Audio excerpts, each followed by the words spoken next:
हमारी रिवीजन का नाम है रैपिड रिवीजन और हमारी कोशिश है बच्चों को कम से कम समय में ज्यादा चीजें रिवाइज कराना। चैप्टर का नाम है सेकेंडरी मार्केट इन इंडिया। जब हम इस चैप्टर को स्टार्ट करते हैं तो इसमें 3 एक्ट का हमारा यूज रहेगा। पहला हमारा रहेगा सेबी एक्ट 1992, सेकेंड हमारा रहेगा SCRA एक्ट और थर्ड हमारा रहेगा कंपनीज एक्ट।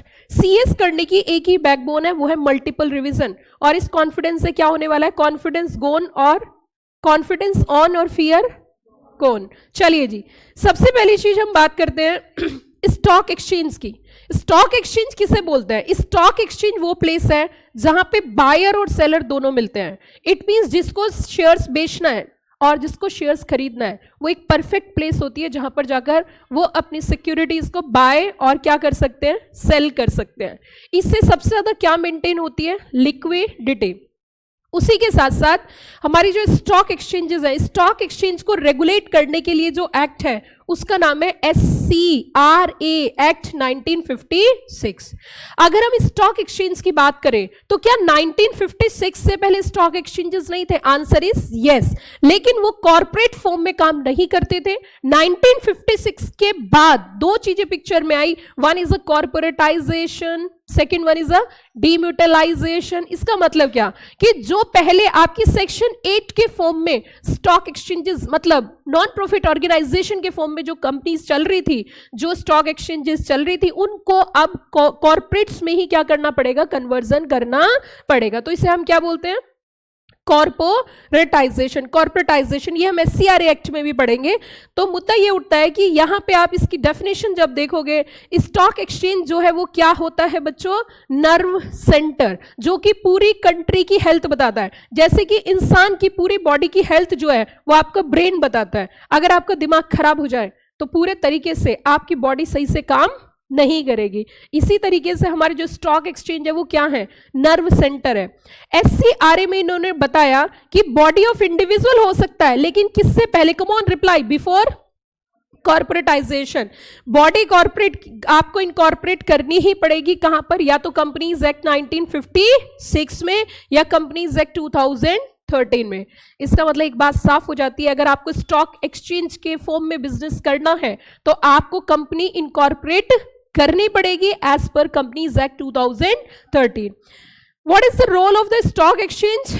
अगर रोल की बात करें तो हमारी जो सेविंग है वो क्या होती है बच्चों, मोबिलाइज होती है। हेल्थी स्पेकुलेशन होता है, इन्वेस्टर्स के राइट को क्या किया जाता है, प्रोटेक्ट। और इससे क्या मेंटेन होती है, लिक्विडिटी। इसी से मदद मिलती है इकोनॉमी की हेल्थ चेक करने में, इसीलिए इसे क्या बोलते हैं, इकोनॉमिक बैरोमीटर। उसके बाद इंडिया में स्टॉक एक्सचेंज की बात करें तो number 1 is BSE, number 2 is NSE। फिर हम आगे चले थे trading mechanism. Yes, trading mechanism की अगर हम बात करें तो यहाँ पे ट्रेडिंग आपके इक्विटी शेयर्स की भी होती है, वारंट्स की भी होती है, डिबेंचर्स की भी होती है। लेकिन जब हम डीमेटलाइजेशन की बात करते हैं, डीमेटलाइजेशन का मतलब क्या होता है, कम ऑन जल्दी जल्दी बताइए। Physical shares are convert into electronic form. तो जब इलेक्ट्रॉनिक फॉर्म आती है तो पिक्चर में आ जाती है डिपॉजिटरी। क्या बोला मैंने, डिपॉजिटरी। और डिपॉजिटरी की मदद करने के लिए होते हैं DP मतलब डिपॉजिटरी पार्टिसिपेंट। तो यहां पे जो सिस्टम चलता है वो चलता है T+2, ट्रांजेक्शन +2 एक्स्ट्रा डेज। तो वो 2 वर्किंग डेज होते हैं जिसमें आपका पूरा सेटलमेंट होता है। तो इस पूरे सिस्टम को हम क्या बोलते हैं, trading mechanism. Type of securities 2 तरीके की, कौन कौन सी, number 1 listed securities, number 2 permitted securities, stock broker and sub broker. Stock broker is a member of stock exchange. Sub broker stock broker को असिस्ट करता है। स्टॉक ब्रोकर को सेबी से रजिस्ट्रेशन कराना होता है, सब ब्रोकर को सेबी से रजिस्ट्रेशन नहीं कराना होता। स्टॉक ब्रोकर स्टॉक एक्सचेंज का मेंबर होता है, सब ब्रोकर स्टॉक एक्सचेंज का मेंबर नहीं होता। कस्टोडियन, कस्टोडियन की अगर हम बात करें तो यहाँ पे जो बड़े क्लाइंट्स होते हैं उनकी जो सिक्योरिटीज है, उनकी कस्टडी, जो फिजिकल सर्टिफिकेट्स है उनकी कस्टडी करते हैं, तो उनको हम क्या बोलते हैं, कस्टोडियन। उसी के साथ साथ मर्चेंट बैंकर हम इंटरमीडियरीज में भी पढ़ेंगे, लेकिन अगर मर्चेंट बैंकर की बात करें तो मर्चेंट प्लस साथ में क्या है, बैंकर। इट मींस जितने भी हमारे इश्यूज आते हैं, कंपनी जब भी कभी इशू लेकर आती है तो उसको हेल्प की जरूरत होती है, किसकी, मर्चेंट बैंकर, ताकि उसका जो इशू का प्रोसेस है, इशू के दौरान जो एप्लीकेशन मनी आई है, जो सेटलमेंट होना है, जो अलॉटमेंट का पैसा है, वो सारा मैनेज करता है। इट मींस हमारा जो प्राइमरी मार्केट है जिसमें हम इशू लेकर आते हैं, उसमें एक इंपॉर्टेंट रोल प्ले करता है कौन, merchant banker. Merchant banker is also an intermediary which is registered with SEBI. Merchant banker का काम कौन कर सकता है, मर्चेंट बैंकर बेसिकली जितने भी बैंक्स होते हैं वो एज ए रजिस्टर करते हैं एज ए मर्चेंट बैंकर। बिना मर्चेंट बैंकर के इशू पॉसिबल है ही नहीं। बाकी डिटेल में जब हम इंटरमीडियरी वाला चैप्टर पढ़ेंगे तो वहां पे देखेंगे। Trading platform in India, come on जल्दी जल्दी बताइए फटाफट। ट्रेडिंग प्लेटफॉर्म इन इंडिया, बेटा पीछे वो खोल दीजिए। ट्रेडिंग प्लेटफॉर्म इन इंडिया की अगर हम बात करें तो मेन बोर्ड और एक होता है हमारा एसएमई बोर्ड। आपके जो अगर हम बात करें यहाँ पे एसएमई की, एसएमई मतलब स्मॉल एंड मीडियम एंटरप्राइजेस, तो मेन बोर्ड आपका जो होता है वहां पे एलिजिबिलिटी रिक्वायरमेंट्स ज्यादा होती है, लेकिन जितनी छोटी कंपनीज होती है, स्टार्टअप्स होती है जो इनिशियल स्टेज में अभी बिजनेस स्टार्ट कर रही हैं और वो भी चाहती है कि पब्लिक से हमें क्या मिले, पैसा मिले, तो उसका सबसे अच्छा तरीका होता है कि वो अपनी लिस्टिंग करा ले। लेकिन मेन बोर्ड की एलिजिबिलिटी रिक्वायरमेंट और फीस वो अफोर्ड नहीं कर सकती, इसीलिए एनएससी और बीएससी ने अपने स्मॉल बोर्ड्स भी बना रखे हैं। अगर आप यहाँ पे बीएससी का देखोगे, बीएससी ने अपना एसएमई एक्सचेंज है और एनएससी का इमर्ज के नाम से है। तो जो आपकी इनोवेटिव कंपनीज है, जो स्टार्टअप्स हैं, जिनके पास अच्छे आइडियाज है लेकिन पैसे नहीं है, तो वो इन बोर्ड पे जाकर अपना लिस्टिंग करा सकती हैं और इनसे फिर मेन बोर्ड पर भी शिफ्ट हो सकती है। उसके बाद हमने यहाँ पे सोशल स्टॉक एक्सचेंज की बात करी थी। अगर सोशल स्टॉक एक्सचेंज की बच्चों हम बात करें तो सोशल स्टॉक एक्सचेंज में बेसिकली जितनी भी नॉन प्रॉफिट ऑर्गेनाइजेशंस हैं, नॉन प्रॉफिट ऑर्गेनाइजेशन अपने आप को लिस्ट करा सकते हैं स्टॉक एक्सचेंज पे। लेकिन यहां जो ऑब्जेक्टिव था सोशल स्टॉक एक्सचेंज का, वो था जो लोग दान पुण्य करना चाहते हैं उन्हें एक मैसेज देना कि आप जो पैसा दे रहे हो उस पैसे का मिसयूज या मिसलीड नहीं किया जाएगा, उस पैसे को उसी पर्पस में लगाया जाएगा जिस पर्पस से आपसे लिया गया। क्योंकि जो भी व्यक्ति नॉन प्रॉफिट ऑर्गेनाइजेशंस को पैसा देता है उसका उद्देश्य रिटर्न नहीं होती, उसका उद्देश्य होता है कि मैंने जो दान दिया वो सही जगह जाना चाहिए। जब स्टॉक एक्सचेंज पे आपकी नॉन प्रॉफिट ऑर्गेनाइजेशन रजिस्टर्ड होगी तो ऑब्वियस सी बात है वहां ट्रांसपेरेंसी ज्यादा होगी, वहां पे आपकी कंप्लायंसेस ज्यादा होंगी, तो आपका पैसा मिसयूज नहीं होगा और लोगों का दान पुण्य में विश्वास बढ़ेगा। तो यहां पे जब सोशल स्टॉक एक्सचेंज का रजिस्ट्रेशन होता है, लिस्टिंग कराई जाती है सोशल स्टॉक एक्सचेंज में नॉन प्रॉफिट ऑर्गेनाइजेशंस की, तो वो तभी हो सकती है प्रोवाइडेड वो एनजीओ और उसी के साथ साथ सोशल एंटरप्राइजेस हो। और यहां पे इन्होंने कुछ इनमें से एक्टिविटीज भी डिफाइन करी है कि इनमें से कोई एक्टिविटीज होनी चाहिए, जैसे कि eradicating Hungary, poverty, mail nutrition, और क्या बोला, मेंटल हेल्थ केयर, सैनिटेशन, और promoting education, gender equality, wild life conservation. ये तमाम एक्टिविटीज दिए, इनमें से किसी एक्टिविटी में आप इन्वॉल्व होने चाहिए, तभी आपका सोशल स्टॉक एक्सचेंज पर लिस्टिंग हो सकती है। Are you good the point? This is a new concept is introduce in India. फिर उसी के साथ साथ जब हम बढ़े थे आगे तो इसमें हमने बात करी थी डेरिवेटिव्स की। अगर हम डेरिवेटिव्स की बात करें तो डेरिवेटिव का मतलब होता है जहां पे वैल्यू डिराइव की जाती है bye there underlying assets. Assets में भी गोल्ड, एसेट्स में भी ब्रॉन्ज, एसेट्स में भी मेटल, एसेट्स में भी स्क्रिप्स, एसेट्स में भी शेयर्स। यहां पे एसेट्स कुछ भी हो सकती है जो अंडरलाइंग में आप रखते हैं उसे हम क्या बोलते हैं, डेरिवेटिव्स। इट में बी कमोडिटी डेरिवेटिव्स ऑल्सो। फिर उसी के साथ साथ हमने करेंसी डेरिवेटिव्स भी हो सकते हैं। यहां पे हमने बात करी थी, इसमें दो चीजें होती हैं, one is a future contract and second one is a option. Future और ऑप्शन के बीच में मैंने आपको बहुत अच्छे से डिफरेंस बताया था कि फ्यूचर बेसिकली एक कॉन्ट्रैक्ट होता है जहां पे बाय और सेल किया जाता है predetermined quantity of assets, predetermined future date at a predetermined price. ये तीनों चीजें हमने तय करी थी। यहां पे दो पोजीशन होती है, एक होती है लॉन्ग पोजीशन और एक होती है short position. Long position buyer agree to receive delivery, और यहां पर फ्यूचर कॉन्ट्रैक्ट में जो सेल करता है। उसी के साथ साथ हमने ऑप्शन में कहा था एक पार्टी की चॉइस होती है और दूसरे पार्टी की ऑब्लिगेशन होती है। जिस पार्टी की चॉइस होती है उसकी ऑब्लिगेशन नहीं होती कि उसे सिक्योरिटीज परचेज करनी ही करनी है।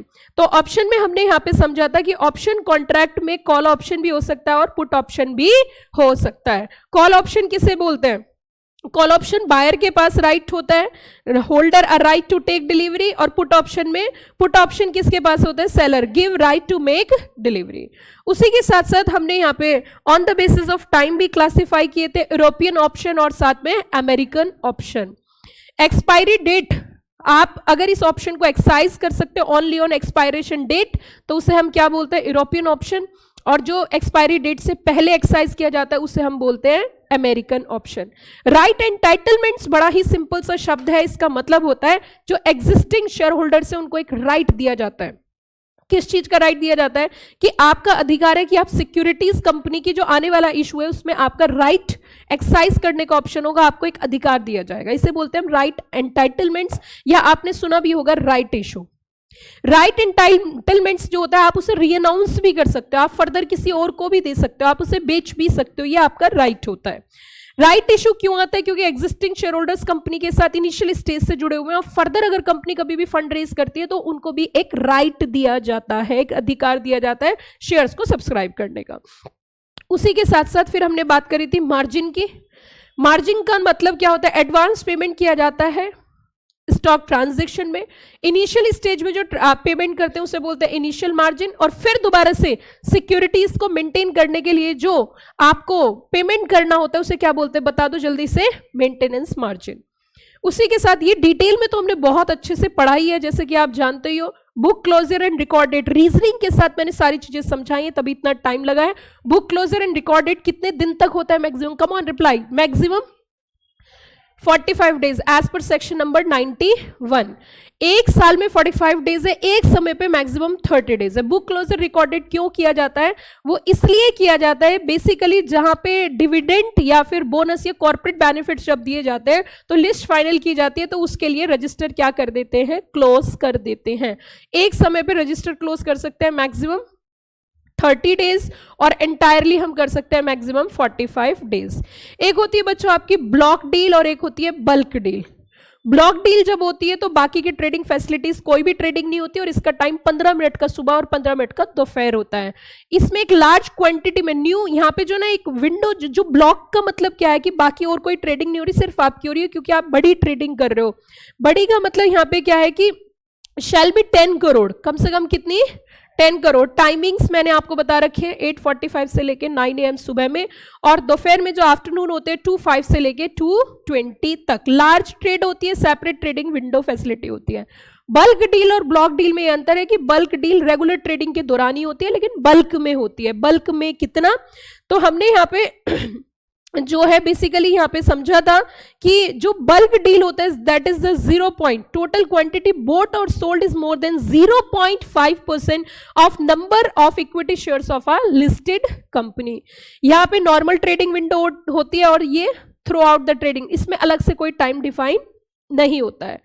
उसी के साथ बल्क ऑर्डर्स जो होते हैं वो सबके लिए क्या होते हैं, विजिबल। आगे फिर हमने पढ़ा था स्टॉक मार्केट इंडेक्स, जहां पे प्राइस मूवमेंट्स हमें नजर आते हैं base period base index value के बेसिस पर। उसी के साथ यहाँ पे फाइनेंशियल परफॉर्मेंस मेजर की जाती है, जैसे कि हमने एनएससी आपकी निफ्टी 50 आपने बहुत सुना होगा, इसी तरीके से सेंसेक्स टॉप 30 कंपनीज। और आज के डेट में जो है बहुत सारे अलग अलग पॉइंट के बेसिस पर यहाँ पे क्लासिफिकेशन होता है, जो डिटेल में मैंने आपको बताया था, निफ्टी 50 इंडेक्स या मिड कैप एक्सेट्रा एक्सेट्रा। फिर उसी के साथ साथ हमने यहाँ पे प्री रिक्वायरमेंट की बात करी थी कि सिक्योरिटीज मार्केट में जाने से पहले रिक्वायरमेंट 3 होनी चाहिए। पहला क्या क्या बता दो जल्दी से, 1 is bank account, second 1 is trading account और third 1 is demat account. Bank account में पैसा होता है, ट्रेडिंग अकाउंट में जो आप ट्रेडिंग करते हो तो बैंक अकाउंट से उतना पैसा ट्रेडिंग अकाउंट में डालते हो उतना ट्रेड करना, और डीमैट अकाउंट में आपका पूरा रिकॉर्ड होता है सिक्योरिटीज का। फिर उसी के साथ साथ हमने केवाईसी की बात करी थी। केवाईसी किसके तहत है, PMLA prevention of money laundering act की रिक्वायरमेंट है, जितनी भी इंटरमीडियरीज है उन्हें केवाईसी नॉर्म्स को फुलफिल करना है। क्लियरिंग कॉर्पोरेशंस जो कि आपके एनएससी बीएससी दोनों में सेटलमेंट में जो रोल प्ले करते हैं। मार्केट सर्विलेंस, मार्केट में निगरानी करना, वो प्री भी हो सकती है और पोस्ट भी हो सकती है। प्रिवेंटिव स्टेप्स लिए जाते हैं ताकि फ्यूचर में जो इन्वेस्टर्स इन्वेस्ट करने वाले उनका विश्वास बना रहे और किसी प्रकार के कोई भी फ्रॉड्स ना हो। फेक ट्रेडिंग को रोकने के लिए, इलीगल ट्रेडिंग को रोकने के लिए, स्कैम को रोकने के लिए कुछ प्रिवेंटिव स्टेप्स लिए जाते हैं, तो उसे बोलते हैं प्रिवेंटिव सर्विलेंस। सर्विलेंस का मीनिंग मैंने क्लियर किया, इसका मतलब होता है निगरानी करना। उसी के साथ साथ पोस्ट ट्रेड भी होते हैं। पोस्ट ट्रेड मतलब पूरे दिन ट्रेडिंग हुई और उसके बाद ऐसा लगा कि अचानक से इसकी एबनॉर्मल ट्रेडिंग है तो अलर्ट जारी कर दिया जाता है, और किसी किसी पे शॉर्ट डाउट होता है कि इसके यहाँ पे फेक ट्रेडिंग हुई है तो उसके बारे में भी डिफाइन कर दिया जाता है।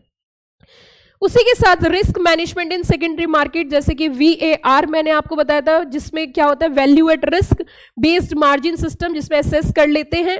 और एक था आपका specification mark to mark M2M, मतलब जिसमें हमारी एक्चुअल सिचुएशन पता चल जाती है कि आज के डेट में प्राइस मूवमेंट की वजह से हमें क्या फायदा और क्या नुकसान हुआ है। फिर हमने फेड पॉलिसी की बात करी थी, हमने कहा था यूएस की जो फेड इंटरेस्ट रेट अगर इंक्रीज होगा तो हमारा आरबीआई पे इंपैक्ट आएगा, और आरबीआई पर इंपैक्ट आएगा तो हमारे कमर्शियल बैंक पर इंपैक्ट आएगा। तो इसका डायरेक्ट कनेक्शन जो है वो रिजर्व बैंक ऑफ इंडिया के साथ है। हमारे यहाँ पे कुछ इन्फ्लेशन और डिफ्लेशन को मेंटेन करने के लिए, मेजर करने के लिए, रोकने के लिए क्वांटिटेटिव मेजर्स लिए जाते हैं किसकी तरफ से, आरबीआई से। और वो क्या क्या थे बच्चों, वो मैंने आपको बताए थे, that is the repo rate, CRR। Repo rate क्या होता है, जल्दी जल्दी बताओ फटाफट से। अब रेपो रेट वो होता है जिसपे कमर्शियल बैंक आरबीआई से बोरोविंग्स करती है। कैश रिजर्व रेशो क्या होता है, कैश डिपॉजिट करना पड़ता है किसके पास, आरबीआई के पास। एक आपका SLR होता है जो बैंक अपने पास ही लिक्विडिटी मेंटेन करते हैं, उसे बोलते हैं हम SLR। जब भी हमें इन्फ्लेशन डिफ्लेशन कुछ भी जो भी स्थिति आपको काबू करनी है उस हिसाब से हम रेट इंक्रीज कर देते हैं। रिवर्स रेपो रेट आपके रिजर्व बैंक ऑफ इंडिया जो है कमर्शियल बैंक से ही बोरोविंग करते हैं। ये मल्टीपल कॉन्सेप्ट्स हमने यहाँ पे फास्ट ट्रैक मैनर में रिवाइज करें। डिटेल में आपको पता ही है कितना टाइम लगा, लेकिन जितनी बार आप इसे रिपीट करोगे, जितनी बार मल्टीपल टाइम आप इन्हें ब्रश अप करोगे, रिवाइज करोगे, उतने पक्के आपके हो जाएंगे। आपको कहीं ना कहीं इसको कॉन्सेप्ट को ना आपको कैरी ऑन करना होगा, और जिस दिन आपके टिप्स पे हो जाए, आप SLR बता सको, CRR बता सको, ट्रेडिंग मैकेनिज्म बता सको, आप बुक क्लोजर रिकॉर्डेड, जितनी बार आप रिकॉल कर लोगे उतने आपके माइंड में सेट हो जाएंगे। ठीक है बच्चों, कोई डाउट अभी तक, किसी भी पॉइंट पे कोई डाउट? चलिए, थैंक यू।